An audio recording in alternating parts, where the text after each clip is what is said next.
সেদিন সানডেতে আমরা সবাই মিলে বেরিয়ে পড়েছিলাম এসি কিনতে। হ্যাঁ, যা গরম আর পারা যাচ্ছে না, তাই বাধ্য হয়েই চলে গেছিলাম।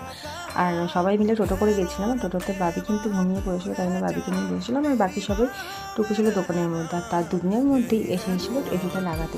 ডেলিভারি কিন্তু একদম ফার্স্ট দিয়েছিলো, পরের দিনকে সকালেই দিয়ে গেছিলো, কিন্তু এসিটা তার পরের দিন লাগাতে এসেছিলো। আর আমাদের এটা রেন্টেড হাউস, আমাদের আগের বাড়িতে এসি ছিল।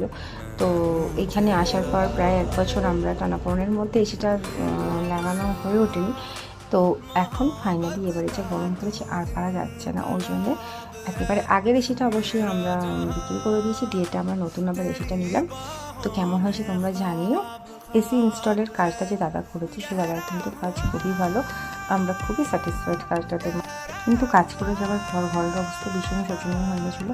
এরপর আমি সব পরিষ্কার করলাম, পরিষ্কার করে আবার আগের রুমে ফিরিয়ে আনলাম। তো কেমন হয়েছে সেটা জানিও। টাটা, আজকের মতন এই পর্যন্ত।